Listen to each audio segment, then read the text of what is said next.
ప్రమాదకరుడే, వీడు మందబుద్ధిగాడు, తండ్రి చేసిన అన్యాయాన్ని గుర్తుపెట్టుకుని ఏనాడైనా ప్రతీకారం తీర్చుకుంటాడేమో అనుకున్నాడు.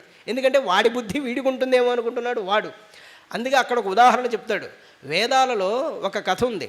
శునఃపుచ్ఛుడు, శునశ్శేపుడు, శునలాంగులుడని ముగ్గురు ఉన్నారు. ఈ ముగ్గురులో శునశ్శేపుడు అనే ఆయన్ని, అంటే మొదటివాడు, మధ్యలో వాడు, చివరివాడు, పుత్రులు ముగ్గురు కదండి. ఈ ముగ్గురులో ఒక విప్ర కుటుంబం మధ్యలో ఉన్న కొడుకుని డబ్బుకి అమ్మేస్తారు. ఈ కథ వేదంలో వస్తుంది. ఎందుకు అమ్ముతారట? ఒక మహారాజు చాటింపు వేస్తాడు. ఎవరైనా నాకు ఒక పుత్రుడిని ఇస్తే ఆ పుత్రుడి ఎత్తు బంగారాన్ని నేను వాళ్ళకి ఇస్తానంటాడు. అందుకని చక్కటి వయసు వచ్చినట్టు పుత్రుణ్ణి ఆ బంగారాన్ని తీసుకుని అమ్మేస్తాడు. ఆజీవర్తుడు ఆయన పేరు. అలాగూ ఆ విధంగా అంటే శునశ్శేపుడు ఈ విషయాన్ని గుర్తులో పెట్టుకుని, అంటే తాను అమ్ముడుపోయిన విషయాన్ని గుర్తులో పెట్టుకుని విశ్వామిత్రుడికి దత్తత వెళ్ళిపోతాడు. ప్రాచీన కాలంలో ఆ శునశ్శేపుడు చేసినట్లుగా వీడు హరివైపు వెళ్ళిపోయి నన్ను వంచిస్తాడేమో అని భయపడుతున్నాడు. వీడి మహిమ అనేది ఊహకు కూడా అందడం లేదు. నేను ఎంతో తపస్సు చేసి తెచ్చుకున్న వరములు, వీడు ఏ తపస్సు చేశాడని వీడికి ఎంత మహిమ వచ్చిందో కదా. వీడికి దేనివల్ల భయం లేదు, దేనివల్ల మృత్యువు లేదు. వీడితోటి విరోధం అంటే బహుశా నాకు మరణం కలుగుతుందేమో అనుకుని అబ్బబ్బే అట్లా అవ్వదులే, నా స్థాయి ఏమిటి అనుకున్నాడు. ఈ విధంగా బయటికంటున్న హిరణ్యకశిపుడి ముఖం మాత్రం చాలా వాడిపోయిందట. అప్పుడు షండామర్కులు వచ్చి ఒక మాట పలికారు. ఓ హిరణ్యకశిపు, నువ్వు కోపంతో చూస్తేనే లోకాలన్నీ భయపడతాయి, నువ్వు ఆ విషయం మర్చిపోయావు. పిల్లల ప్రవర్తనలో గుణదోషాలుంటే వెంటనే ఒక నిశ్చయానికి రాకూడదు. కాలక్రమంలో అన్నీ సరైతాయి. ఇతడు పారిపోతాడని నీవు అనుకుంటున్నావా? అట్లా అనుకోవద్దు. ఇమంతుపాశైరు వరుణస్య బద్ధ్వా, ఇక్కడనే వీడిని వరుణపాశాలతో బంధించు. ఈ వరుణపాశాల ప్రభావం వల్ల వీడు ఎక్కడికి వెళ్ళడు సుమా, ఇక్కడే ఉంటాడు. ఈ విధంగా ఉంచి మా దగ్గరనే చక్కగా చదువు నేర్పించు అని చెప్పారు. సరే అని హిరణ్యకశిపుడు ఆలోచన చేసి మళ్ళీ గురుకులానికి పంపించాడు. ఇక అక్కడికి వెళ్ళిన తర్వాత ఒకరోజు ఆచార్యులు ఇంటి పనుల నిమిత్తంగా బయటికి వెళ్ళాడు. ఆ బయటికి వెళ్ళిన విషయమే మంచి సందుగా తీసుకుని ప్రహ్లాదుడు చక్కగా ఉన్నటువంటి పిల్లలందరినీ దగ్గరికి పిలిచాడు. మధురమైన మాటలతో ఇలా చెప్తున్నట్ట, ఓ మిత్రులారా, సుఖదుఖాలనే ద్వంద్వాలు అనుభవిస్తూ లోకంలో మనుష్యులందరూ చెడిపోయారు సుమా అన్నాడు. ఆ 5 ఏళ్ల పిల్లలు ఎందుకు ప్రహ్లాదుడికి ఆకర్షితుడయ్యాడనే విషయాన్ని చెబుతూ వ్యాసులు వారు అంటారు, అందరి వలె లోకంలో ఉన్న కల్మషంతో వాళ్ళు మలినీభూతులు కాలేదు, అనగా మలినం అవ్వలేదు. వాళ్ళ హృదయాలన్నీ చాలా నిర్మలంగా ఉన్నాయి. అందుకనే తోటివాడు ప్రహ్లాదుడు కనుక, ప్రహ్లాదుడంటే వాళ్ళకి ఇష్టం కనుక అతడి దగ్గరకు వచ్చాట. అప్పుడు అసురు వంశంలో పుట్టినా సరే స్నేహశీలి దయామయుడైన ఈ మాటలు చెప్తున్నాడు. నాయన, ఎప్పుడూ కూడా ఈ లోకంలో సుఖం అనేది లేదు. నేను మీకు కొన్ని విషయాలు చెప్తాను, గుర్తుపెట్టుకోండి. కౌమారే ఆచరేత్ ప్రాజ్ఞ ధర్మాన్ భాగవతానిహ. ఇది ప్రతివాడు గుర్తుపెట్టుకోవలసిన మాట. మనం వయసు వచ్చి శరీరం పడిపోయాక తీర్థయాత్రలు చేద్దామా, దానాలు చేద్దామా, ఎవరికైనా మంచి చేద్దామని అనుకుంటాం. కానీ ప్రహ్లాదుడు ఏమంటాడంటే ధర్మాన్ భాగవతానిహ కౌమారే ఆచరేత్. చిన్నతనం నుండే మంచి అనేదాన్ని చేయడం నేర్చుకోవాలి.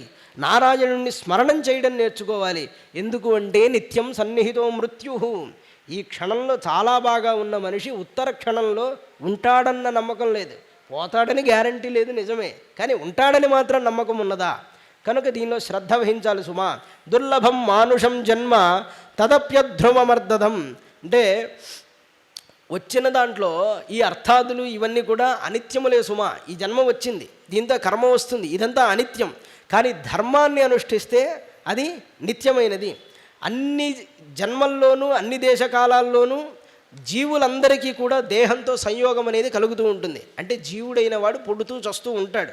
ఆ పుట్టి చచ్చిన ప్రతిసారి వాడికి దుఃఖం సుఖం అనేవి కలుగుతూనే ఉంటాయి. ఇంతకంటే గొప్పగా ఏమైనా ఉంటున్నాయా?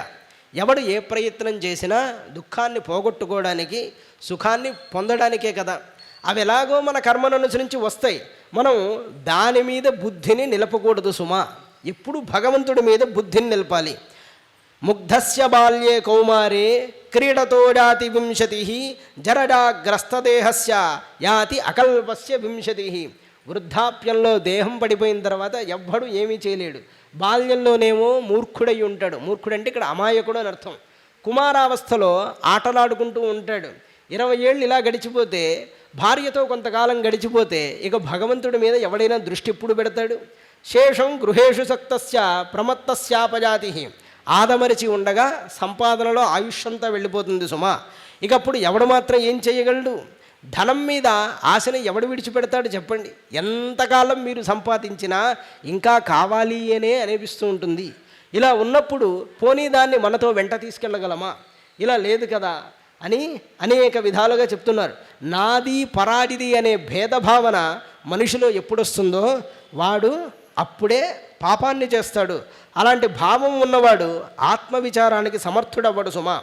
అజ్ఞానమైన సంసారాన్నే పొందుతూ ఉంటాడు. కనుక నేను చెప్పేదేమంటే, ఈ భవబంధాలన్నిటినీ విడిచిపెట్టి వీటి మీద మనస్సును పక్కన పెట్టి, ఓ రాక్షస నందనుల్లారా, అనగా ఓ రాక్షస పిల్లల్లారా, మీరంతా హరినే పూజించండి సుమా. ఆయన అంతా వ్యాపించి ఉన్నాడు.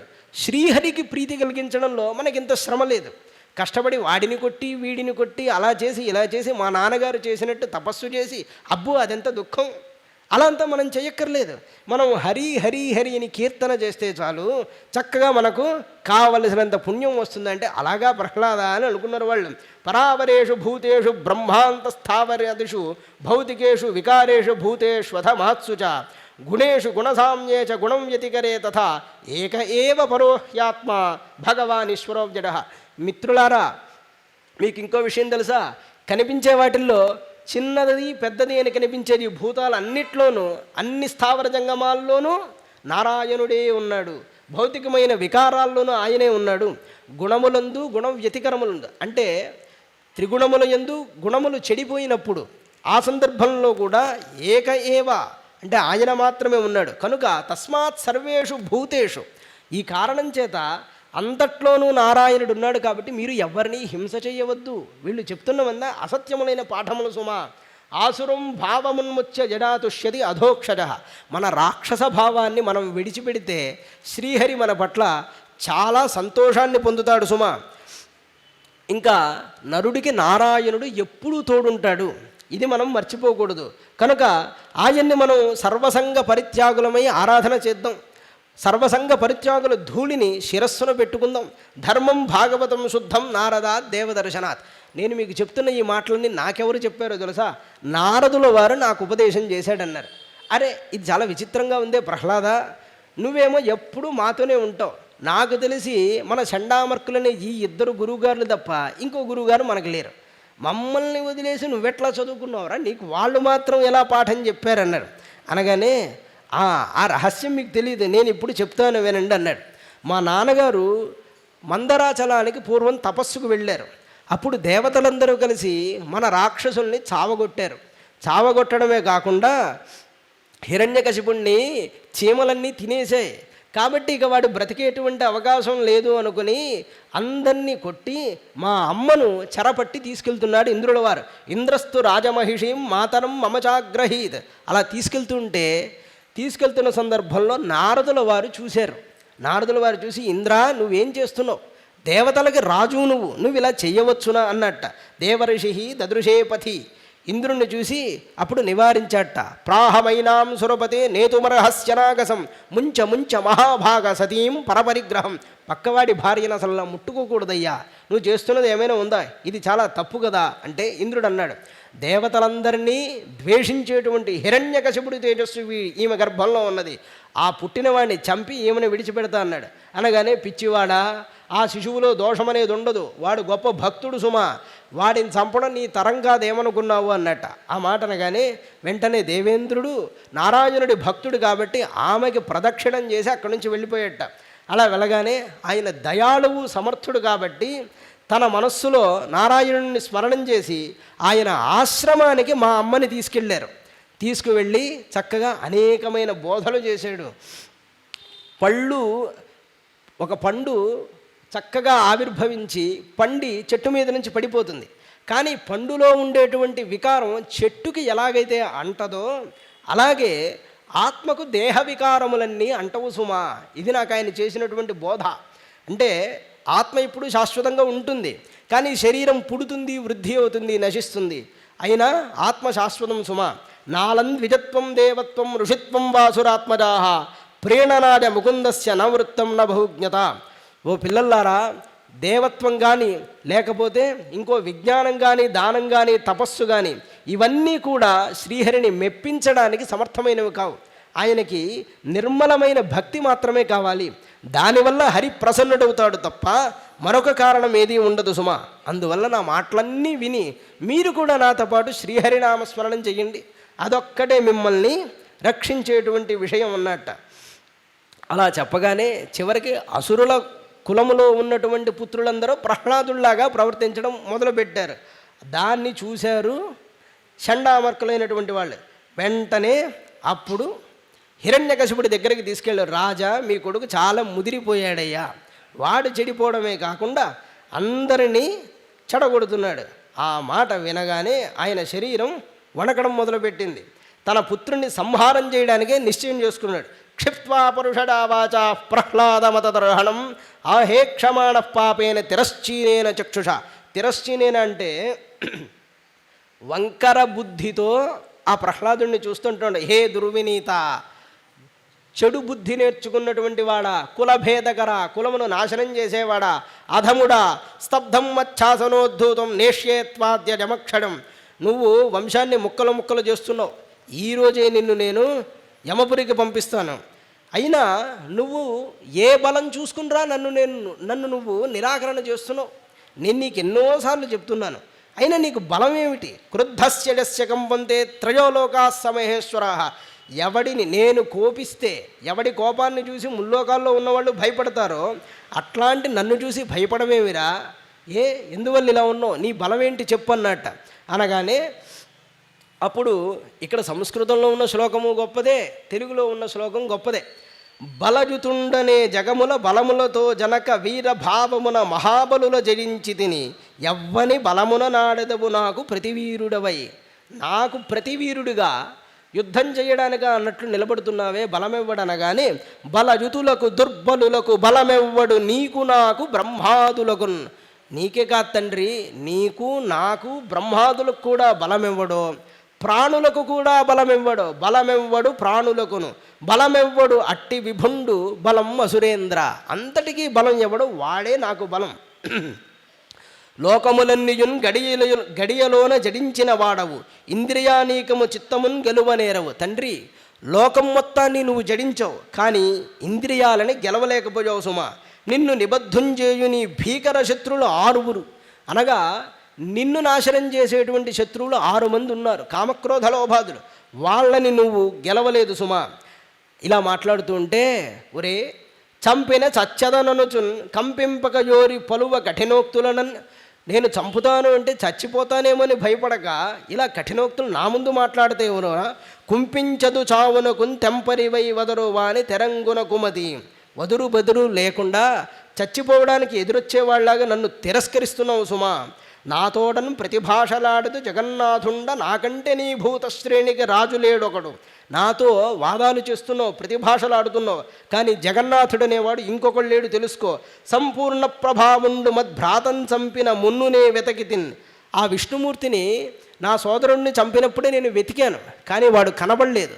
నా బలానికి భయపడి ఆ విష్ణుమూర్తి ఎక్కడో దాక్కున్నాడు, అది తెలుసుకో.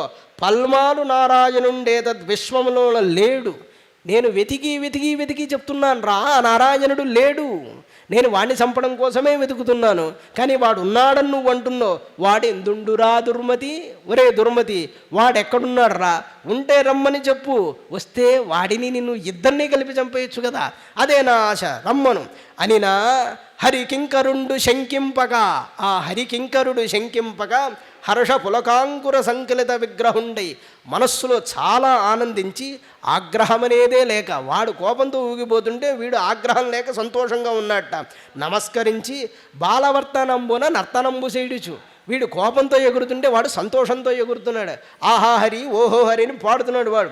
కలండంబోధి కలండు గాలిన్ కలండు ఆకాశంబునన్ కుంభినన్ కలండగ్నిన్ దిశలన్ పగళ్ళ నిశలన్ ఖద్యోత చంద్రాత్మలన్ కలండోంకారమునన్ త్రిమూర్తులన్ త్రిలింగం వ్యక్తులన్ దంతటన్ కలండు ఈశుండు కలండు తండ్రి వెదకంగానేలనీయాయడన్. దీనికి మీకు ప్రత్యేకించి అర్థం చెప్పవలసిన అవసరం లేదు కదండి. వింటేనే మీకు చాలా ఆనందం. తెలుగు వాళ్ళకి పరిచితమైన పద్యాలు. గాలిలో ఉన్నాడు, నీటిలో ఉన్నాడు, నిప్పులో ఉన్నాడు, అంతటా ఉన్నాడు, ఇదే దీని అర్థం. ఇలా అర్థం వస్తుంది కనుక చెప్తున్నాను. ఇందుగలడందులేడని సందేహము వలదు, చక్రి సర్వోపగతుండు. ఎక్కడ ఉన్నా ఆ విష్ణువే ఉన్నాడయ్యా. ఎందెందు వెతకి చూసిన అందందే కలుడు దానవాగ్రిని వింటే హరి సర్వాకృతులంగలండనుచున్. ఇలా ప్రహ్లాదుడు హరి అంతటా ఉన్నాడని ఎప్పుడు చెప్పాడో, విష్ణుమూర్తి ఒక ఆవేశ రూపాన్ని ధరించి జగత్తంతా కూడా ఆవహించున్నట్ట. హరి సర్వాకృతులంగలండంచును ప్రహ్లాదుండు భాషింప సత్వరుండై ఎందును లేడు లేడని నుతున్ దైత్యుండు తర్జింప. శ్రీ నరసింహాకృతి నుండి నచ్యుతుండు నానాజంగమ స్థావరోత్కర గర్భంబుల నన్ని దేశములను ఉద్దండ ప్రభావంబునన్, ఉద్దండ ప్రభావంతో ఉన్నట్ట. అలా ఉండగానే ఒరేడింభగా సర్వస్థలముల నంభోరహ నేత్రుండు ఉండును అనుచు మిగుల సంరంభంబునన్ బలికెదవు. అంతటా హరి ఉంటాడని ఇంత విశ్వాసంతో చెప్తున్నావే, ఈ స్తంభంబునం చూపగలవే చక్రిని గిక్రిన్. నీ చక్రిని గిక్రిని ఈ స్తంభంలో చూపిస్తావా? స్తంభమున చూపవేని, ఒకవేళ అలా చూపించలేదా, కుంభిని నీ శిరముంద్రుంచి కూల్పంగా రక్షారంభమున వచ్చి హరి విశ్రంభమున నడ్డుపడంగా శక్తుండగునే. ఒకవేళ నువ్వు గనక ఈ స్తంభంలో చూపించలేకపోతే నీ శిరస్సును నిన్ను త్రుంచుతూ ఉంటే దాని నుండి నిన్ను కాపాడడానికి ఈ హరి సమర్థుడవుతాడని అనుకుంటున్నావా అని భక్తవత్సలుండు భటులు ఇట్టని అన్నాడు. భక్తవత్సలుని భటుడట. ఎవరు? ప్రహ్లాదుడు. విష్ణుమూర్తికి భటుడు ఆయనే. అంభోజాసనుడాదిగా తృణపర్యంతంబు విశ్వాత్ముడై సంభావంబున నుండు ప్రోడ విపుల స్తంభంబునందుండడే. అంభోజాసనుడు ఆదిగా గల బ్రహ్మాదిగా ఉండి తృణపర్యంతం సమస్త జగత్తులో ఉన్నటువంటి ఈ శ్రీహరి ఈ చిన్న స్తంభంలో ఉండడంటావా? స్తంభాంతర్గతుడయ్యునుండుటకు ఏ సందేహము లేదు. నిర్దంభత్వంబున నేడు కానబడు ప్రత్యక్ష స్వరూపంబునన్. ఈరోజు నీకు నరసింహుడు తప్పగా హరి కనబడతాడయ్యా అన్నట్ట. అనగానే అనిన విని కరాళించి గ్రద్దన లేచి ఒక్కసారి లేచి గద్దియడిగ్గ నురికి జ్వరం పెట్టిన ఖడ్గంబు విరికి ఖడ్గాన్ని తీసి కేలనమర్చి జళిపించుచు మహాభాగవత శిఖామణి అయిన ప్రహ్లాదుని ధిక్కరించు. వినరాడింభగా మూఢచిత్త, ఖడ్గాన్ని పెట్టంటున్నాడు. ఒరే మూఢచిత్తుడా, గరిమిన్ విష్ణుండు విశ్వాత్మకుండని భాషించదవు. విశ్వాత్మకుడు విష్ణువని చెప్తున్నావే, అయినా ఇందు కలడేయంచు మధోద్రీకి అయి ధనజేంద్రుండు అరచేత వ్రేసను. అరచేతితో అక్కడ ఉన్నటువంటి స్తంభాన్ని ఒక కొట్టు కొట్టాట. ఆ స్తంభాన్ని కొట్టిన వెంటనే అక్కడి నుంచి జనదృగ్భీషణ దంభమున్, జనులు చూడడానికే భయపడే రూపంతో ఉన్నదట ఆ స్తంభం. అప్పటికే హిరణ్యకశిపుడు గమనించలేదు. జనుల దృష్టికి భయంకరంగా ఉంది ఆ స్తంభం. ఎందుకంటే స్వామి అక్కడి నుంచి రాబోతున్నాడు. హరిజను సంరంభమును స్తంభమున్. ఇట్లా ఆ స్తంభాన్ని కొట్టిన వెంటనే అక్కడ ఒక అద్భుతం జరిగిందట. నిజానికి దీని అంతటికీ ఇప్పుడు దండకానికి ఒక్కొక్క పదానికి అర్థం చెప్తే మనం రేపు పొద్దున వరకు కూర్చోవచ్చు. కానీ దీన్ని కేవలం చదివినంతనే విన్నంతనే మనకి ఎంతో ఆనందాన్ని కలిగిస్తుంది. అందుకని స్వామి యొక్క ఉద్ధతిని నేను ఇప్పుడు వచనంలో చెప్పబోతున్నాను. కానీ ముందుగా అక్కడ జరిగిన సన్నివేశాన్ని శ్రీమన్నారాయణీయంలో చెప్తాడు. స్తంభే ఘట్టజతో హిరణ్యకశిపో కర్ణౌ సమాచూర్ణజన్ ఆఘూర్ణజ్జగదండ కుండకుహరో ఘోరస్తవా భూద్రవ శ్రుత్వాజంకిల దైత్యరాజ హృదడే పూర్వం కదాప్యశ్రుతం కంప కశ్చన సంపపాత చలితోప్యంభోజ భూర్విష్టరాట్ స్తంభే ఘట్టడిత. ఒక్కసారి ఎక్కడున్నాడు రా హరిని ఆ స్తంభాన్ని కొట్టిన వెంటనే హిరణ్యకశిపుడి చెవులను బర్దలు చేస్తూ దాని నుంచి హరి వచ్చేట. ఆ సమయంలో వచ్చినటువంటి ధ్వని ఎలా ఉన్నది అంటే కంప కశ్చన సంపపాత అంభోజ భూర్విష్టరాట్. బ్రహ్మగారు సమాధిలో ఉండి అకాల ప్రళయం వచ్చిందేమో అని లేచారట. అట్లాంటి ఏ దివ్య నరసింహాకృతి ఉన్నదో దానికి నేను నమస్కరిస్తున్నానన్నారు నారాయణ భట్టాత్రికవి. ఆ తర్వాత శ్లోకాలు కూడా అద్భుతాలు కదండి. తప్త స్వర్ణ సవర్ణ ఘూర్ణ తెరు క్షాక్షం సటాకేసర ఇత్యాదిగా చాలా శ్లోకాలు వస్తాయనుకోండి. ఇక్కడ పోతన గారు చేసినటువంటి వచనం చాలా అద్భుతం.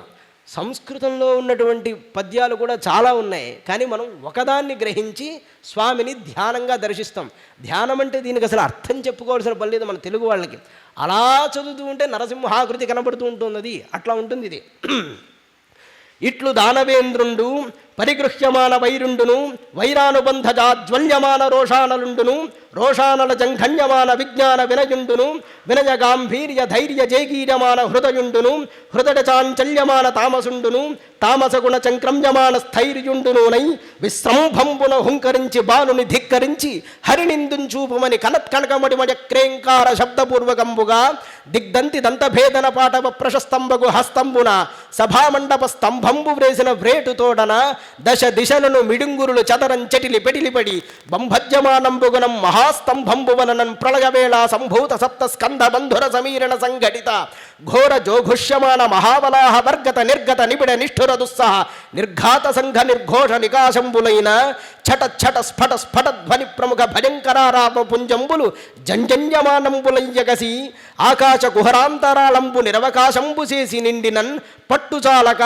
దోధూళమాన హృదయంబులని పరవశంబులైన పితామహ మహేంద్రవరుణ వాడు శిఖి ప్రముఖ చరాచర జంతుజాలంబులతోడ బ్రహ్మాండ కటాహంబు పగిలి పరిస్ఫోటితంబుగాన్ ప్రఫుల్ల పద్మయుగళ సంకాశ భాస్వర చక్ర చాప హల కుశల జలచర రేఖాంకిత చారు చరణతలుండును చరణ చంక్రమణ ఘన వినమిత విశ్వంభరాభార ధౌరేడ దిక్కుంభి కుంభీనన కుంభినీధర కూర్మకుల శేఖరుండును దుగ్ధ జలధిజాత శుండాల శుండాదండ మండిత ప్రకాండ ప్రచండ మహోరు స్తంభజుగులుండును ఘన ఘనాడమాన మణికింకిణీ గణ ముఖరిత మేఘలావలయ వలయిత పీతాంబర శోభిత కటిప్రదేశుండును నిర్జర నిమగ్నావర్తవర్తుల కమలాకర గంభీరనాభివివరుండును ముష్టి పరిమేడ వినుత తనుతర స్నిగ్ధ మధ్యుండును కులాచల సానుభాగ సదృశ కర్కశ విశాల వక్షుండును దుర్జన ధనుజ భట ధైర్య లతికాల విత్రాజమాన రక్షోరాజ వక్షోభాగ విశంకట క్షేత్ర విలేఖన చుంచులాంగలాడమాన ప్రతాపజ్వలన జ్వాలాడమాన శరణాగతనయన చకోర చంద్రరేఖాజమాన వజ్రాడుధ ప్రతిమాన భాసమాన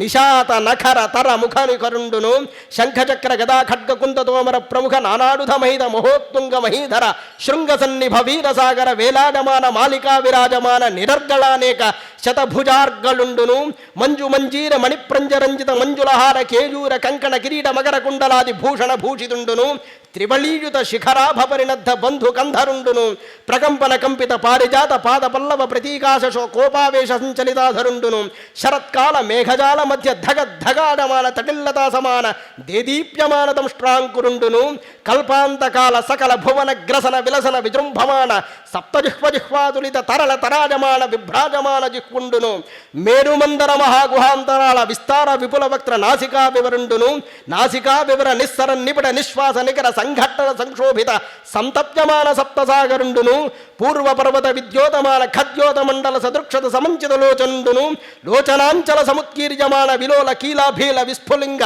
వితాన రోరుధ్యమాన తారకాగ్రహ మండలుండును శక్రచాప సురుచిరోదగ్ర మహాభురులత బంధు బంధుర భయంకర వదనుండును ఘనతర గండశైల తుల్య కమనీయ గండభాగుండును సంధ్యారాగ రక్తధారాధర మాలిక ప్రతి మహాభ్రంకష తంతంజమాన పటుధర సటాజాలుండును సటాజాల సంజాతవాద డోలాడమాన వైమానిక విమానుండును నిష్కంపిత శంఖవర్ణ మహోర్ధ్వగన్నుండును మంథదండాడమాన మందర వసుంధరాధర పరిభ్రమణ వేగ సముత్పద్యమాన విజన్మండల మండిత సుధారాశి కల్లోల శీకరాకార భాసుర కేసరుండును పర్వాఖర్వ శిశిర కిరణ మడూఖ గౌతమసూరు హుండును నిజగర్జానినిత నిర్దలిత కుముద సుప్రతీక వామన ఐరావణ సార్వభౌమ ప్రముఖ దిగ్ ఇభరాజ కర్ణకోటరుండును ధవళ ధరాధర దీర్ఘ దురవలోకనీడదే హుండును దేహ ప్రభాపటల నిర్మథ్యమాన పరిపంథి జాతుధాన నికురుంబ గర్వాంధకారుండును ప్రహ్లాద హిరణ్యకశిపు రంజన భంజన నిమిత్తాంతరంగుణై బహిరంగ జేగీయమాన కరుణావీర రస సంయుతుండును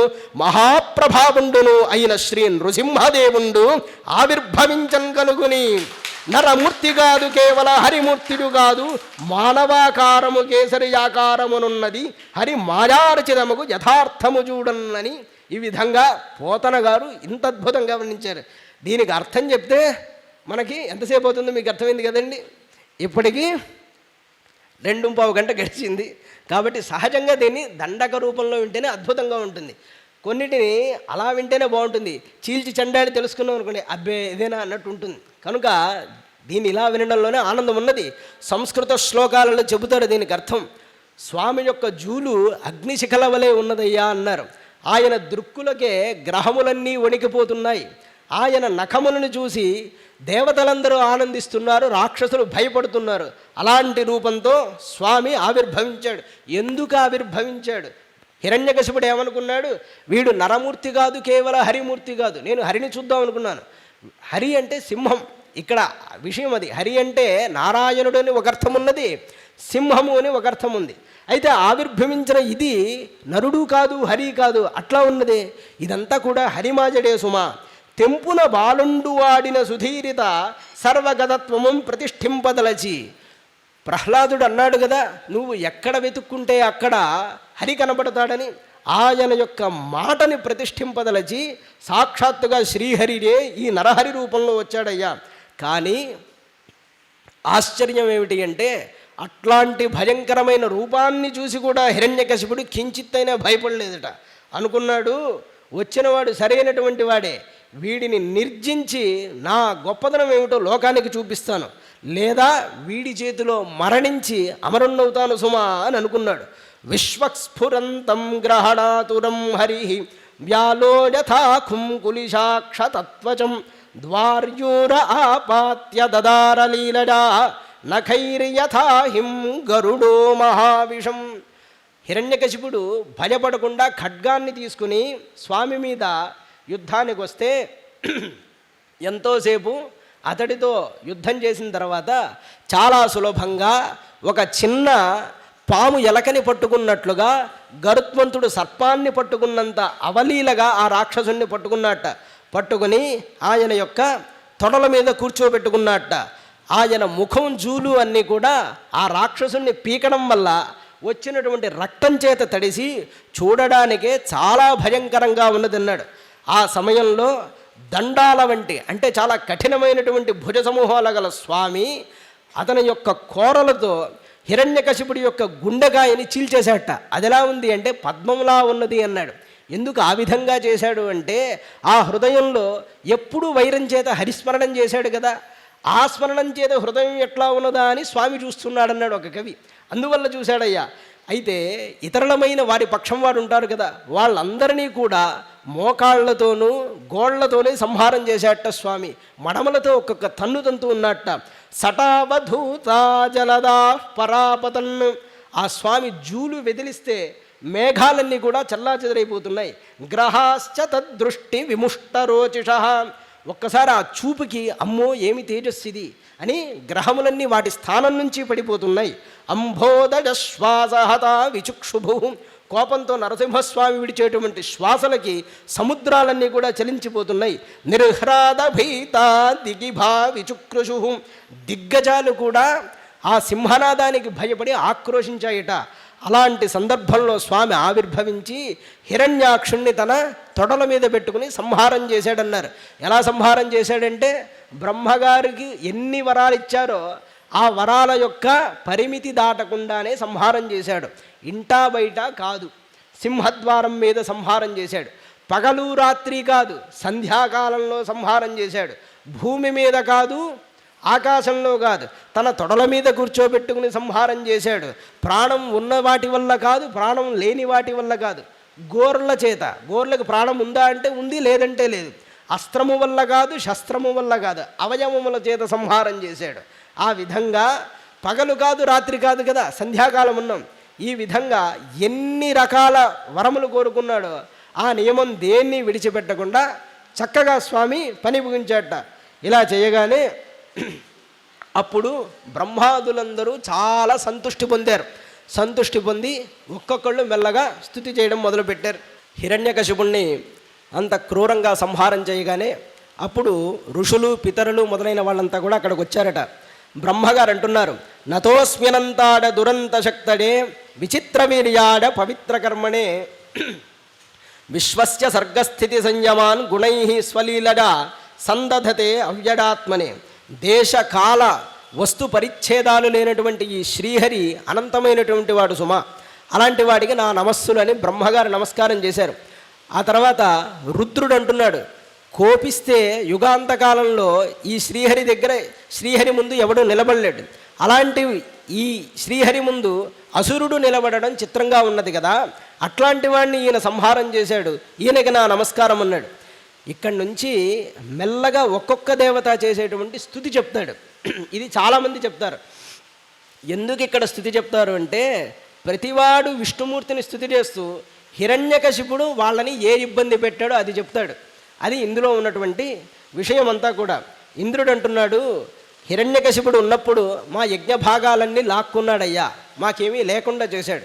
మమ్మల్ని రక్షించావు కనుక నీకు నేను నమస్కారం చేస్తున్నాను. ఋషులన్నారు, చైతన్య స్వరూపుడివి నువ్వే, అట్లాంటి నిన్ను మమ్మల్ని స్మరింపకుండా చేశాడు కనుక మమ్మల్ని మళ్ళీ కాపాడావు కనుక నీకు నా నమస్కారం. పితృదేవతలు చెప్తారు, మమ్మల్ని ఉద్దేశించి మానవులు ఎవరైనా శ్రాద్ధాలు పెడితే చివరికి వచ్చి ఆ నువ్వుల నీళ్లు కూడా వాడే తాగేవాడయ్యా హిరణ్యకశిపుడు, అవి కూడా మాకు మిగల్చలేదు, అలా మమ్మల్ని ఏడిపించాడు. ఈనాడు నువ్వు మమ్మల్ని కాపాడావు, నీకు నమస్కారం అన్నాడు. సిద్ధులు అన్నారు, యోగ సాధనతో కొన్ని సిద్ధులు మేము పొందాం, వాటిని కూడా వాడు లాక్కున్నాడయ్యా, మమ్మల్ని కాపాడినందుకు నీకు నమస్కారం అన్నాడు. విద్యాధరులు అన్నారు, మేము కొంచెం తపస్సు చేసి మాయమయ్యే శక్తిని సంపాదించాం, హిరణ్యకశిపుడు చివరకు దానిని కూడా లాక్కున్నాడు కనుక దాని నుంచి మమ్మల్ని కాపాడిన నీకు నమస్కారం అన్నాడు. నాగులు అన్నారు, నిరంతరం మమ్మల్ని హింస పెట్టడమే కాకుండా నాగకన్యల్ని అపహరించాడు ఈ హిరణ్యకశిపుడు, అతడి నుంచి మమ్మల్ని కాపాడిన నీకు నమస్కారం అన్నాడు. మను అన్నాడు, స్వామి నీ ఆజ్ఞతో మేము సృష్టిద్దామంటే హిరణ్యకశిపుడు అడ్డుపడ్డాడు, మాకు ఆ అడ్డు లేకుండా చేసిన నీకు నమస్కారం అన్నాడు. గంధర్వులు అన్నారు, మేము నీ లీలలను గానం చేసేవాళ్ళమయ్యా, అట్లాంటిది వాడి ముందు మమ్మల్ని కోతుల లెక్క ఆడించాడు, అట్లాంటి స్థితి నుండి మమ్మల్ని కాపాడామన్నాడు. చారణులు అన్నారు, సంసారం నుండి విముక్తి కలిగించే నీ పాదపద్మాలను మేము ఆశ్రయించాం, ఆ భాగ్యం లేకుండా చేసిన వాణ్ణి నాశనం చేసినందుకు నీకు నమస్కారం అన్నాడు. యక్షులు వాళ్ళ బాధ చెప్పుకుంటారండి ఆ సమయంలో. మేము ఏదో కైలాస గుహల్లోనో అక్కడో ఇక్కడో తిరుగుతూ ఆనందంగా ఉంటే ఈ కాలంలో హిరణ్యకశిపుడు మా చేత పల్లకీ మోయించుకున్నాడయ్యా పనివాళ్లలాగా, మా దురవస్థ నుండి కాపాడేవాళ్ళు లేకపోయారు ఆ రోజు, కానీ నువ్వు మమ్మల్ని కాపాడవు నరసింహ, నీకు నమస్కారం అన్నాడు. కింపురుషులు చెప్పుకున్నారు, స్వామి మేమేదో అల్పమైన జీవులు, చివరికి మా చేత వాడు వెట్టి చాకిరీ చేయించాడు, అంటే ఇల్లు ఉడవడం తొడవడం లాంటి పనులు చేయించాడు మా చేత, మేము ఎవరికి చెప్పుకోగలం అన్నారు. వైతాళికులు అనేటువంటి దేవతలు ఉన్నారు, వీళ్ళు పాటలు పాడేవాళ్ళు దేవతలకు. వీళ్ళు, స్వామి మేము మానమర్యాదలతో ఉంటే మమ్మల్ని వీడు అందుకు తగిన వారుగా మార్చకుండా చాలా ఇబ్బంది పెట్టాడు సుమా అన్నారు. కిన్నరులు అన్నారు, మా చేత చెయ్యకూడని పనులని చేయించాడయ్యా అని. ఈ విధంగా వాళ్ళు మాట్లాడుతూ అనేక విధాలుగా హరికి స్తుతి చేసినప్పటికీ కూడా ఎవ్వరూ నారాయణుడికి దగ్గరికి వెళ్ళడానికి సాహసం చెయ్యలేదు. ఆ సమయంలో నారదుడు జోక్యం చేసుకొని అప్పుడు ప్రహ్లాదుడిని ముందుంచుకొని వెళ్ళాడట. వెళ్ళగానే ప్రహ్లాదుడు అంటున్నాడు, అయ్యా రాక్షసుడైనటువంటి నేను నారాయణుడి దగ్గరికి వెళ్ళడానికి తగినవాడనేనా అని భావన చేస్తూ చాలా గొప్పదైనటువంటి మనస్సుతో గొప్పదైనటువంటి భావంతో స్వామిని స్తుతి చేశాడట. బ్రహ్మాదడస్సురగణాహ మునడోథ సిద్ధాహ అంటున్నాడు, నాయన అనంత, నేను అనేక జన్మలలో ఇష్టమైన వాటిని కోల్పోతూ ఇష్టమైన వాటిని పొందుతూ అనేక మార్లు దుఃఖము సుఖము అనుభవిస్తూ జరామరణములను పొందుతూ శోకం చేత కాల్చివేయబడి ఉన్నాను కనుక నాకు దీని నుంచి ముక్తి కలిగే ఉపాయం ఎన్నడూ దొరకలేదు. కాబట్టి నరసింహుడవైన నిన్నాశ్రయిస్తున్నాను, నాకు మోక్షాన్ని ఉపదేశించు అని అడిగాట.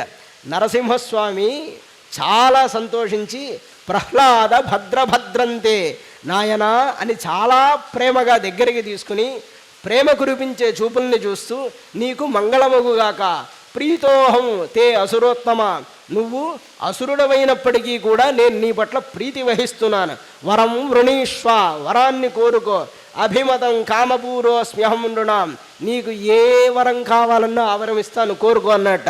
అనగానే ఇంత ఆశ చూపించినప్పటికీ కూడా ప్రహ్లాదుడు ఒకటే అడిగాట, తండ్రి నీ మీద ప్రీతి కావాలి, ఎల్లప్పుడూ నిన్ను మర్చిపోనటువంటి భక్తి కావాలి, నీ భక్తులతో సంగమే నాకు కావాలని కోరగానే సంతోషించి, అలాగే నాయన వాటన్నిటినీ ఇస్తాను, కానీ నీవు నీ తండ్రి స్థానంలో రాజ్యాన్ని పరిపాలించి నీ తండ్రి చేసినటువంటి అధర్మాన్నంతా ప్రక్షాళనం చేసి రాజ్య పరిపాలన పూర్తయ్యాక చిట్ట చివరలో నాలో ఐక్యమవుతామని వరమిచ్చి శ్రీ నృసింహస్వామి అంతర్ధానమైనాడు అని ఈ నృసింహ చరిత్రలో పరమ భాగవతోత్తముల గురించి మనం ఈనాడు తెలుసుకున్నాం. రేపు ధ్రువోపాఖ్యానాన్ని తెలుసుకుంటాం. ఆయన కూడా చిన్నపిల్లవాడే. ఆయన చరిత్ర సామాన్యమైంది కాదు. ఆయన ధ్రువుడు. ధ్రువుడు అంటే అధ్రువమైన వాటిని విడిచిపెట్టినవాడు. అధ్రువం అంటే అశాశ్వతం. అశాశ్వతమని అన్నిటినీ విడిచిపెట్టి నారాయణుణ్ణి పొందిన మహానుభావుడి గాథ రేపటి రోజు మనం తెలుసుకుంటాం గాక. గోవిందేతి సదా స్నానం, గోవిందేతి సదా జప, గోవిందేతి సదా ధ్యానం, సదా గోవింద కీర్తనం, గోవింద గోవింద హరే మురారి, గోవింద గోవింద ముకుంద కృష్ణ, గోవింద గోవింద రథాంగపాణి, గోవింద గోవింద నమామి నిత్యం. శ్రీ వెంకటేశాయ నమః. కళ్యాణ నిధయే నిధయేర్థినాం శ్రీ వెంకట నివాసాయ శ్రీనివాసాయ మంగళం.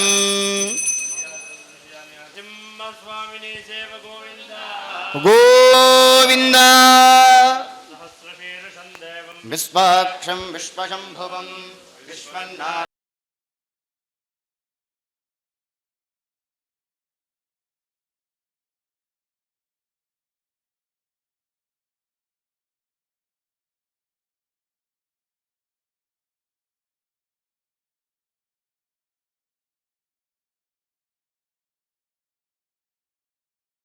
यो वेदादो स्वरः प्रोक्तो वेदान्ते च प्रतिष्ठितः तस्य प्रकृतिलीनस्य यः परः स महेश्वरः.